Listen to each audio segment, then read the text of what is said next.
Umusanzu wa mituweli wazamuwe, dore ko mu byiciro byashyizweho harimo icyiciro kizajya cyishyura amafaranga ibihumbi 20.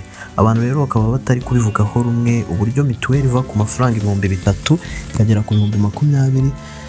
Ariko rero leta y'u Rwanda yazamuye uyu musanzu w'ubwisungane mu kwivuza mituweli de sante mu rwego rwo guhangana n'izamuka ry'ibiciro by'ubuvuzi no gukomeza gutuma iyi gahunda ya mituweli iramba. Nk'uko rero biteganijwe n'itegeko rishya, umusanzu w'umunyamuryango wa mituweli ugiye kuzajya ugenwa hashingiwe ku nzego z'imibereho umuntu abarizwamo muri imibereho Dynamic Social Registry. Dore uko rero umusanzu uteye, abari mu rwego rwa mbere cyangwa se icyiciro cya mbere bazaba bateganyirijwe kwishyura ibihumbi 4 gusa, bo bazajya bishyurirwa na leta umusanzu wose w'ibihumbi 4, mu gihe abo mu rwego rwa kabiri cyangwa mu cyiciro cya kabiri bazajya bishyura nabo ibihumbi 4 gusa bakabasha kwishyura ibihumbi 3 ubwabo, leta nayo ikabongereraho igihumbi. Abo mu rwego rwa gatatu umusanzu wabo uzaba wazamutseho gato wageze ku bihumbi 5, aho bo bazajya biyishyurira rwose nta kintu na kimwe bafashijwe na leta. Hakazaho ikindi cyiciro cya 4 bazajya bishyura amafaranga ibihumbi 8, mu gihe icyiciro cya 5 bazajya bishyura ibihumbi 20. Ubu birumvikana ko niba umuryango ugizwe n'abantu 10 bazajya bishyura amafaranga ibihumbi 200.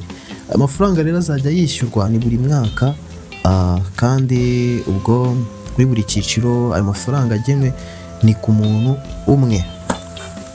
Impamvu rero zizamuka, ubuyobozi bw'igihugu bugaragaza ko izamuka ry'umusanzu rishingiye ku mpamvu zirimo kwiyongera kw'ibiciro by'ubuvuzi, kwagura serivisi z'ubuvuzi. Hari serivisi zitajyaga zivurirwa kuri mituweli zashyizwemo nyine muri sisiteme ya mituweli yo kwisungana mu kwivuza, n'ihindagurika ry'imiterere y'indwara zugarije abanyarwanda.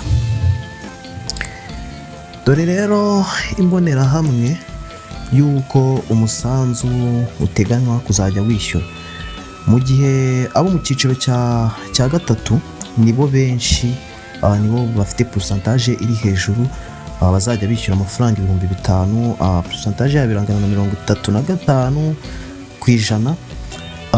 Mu gihe mu cyiciro cya mbere bazajya bishyura ibihumbi 4, bazajya bahabwa inkunga na leta. Aba rero bangana na 6.89%.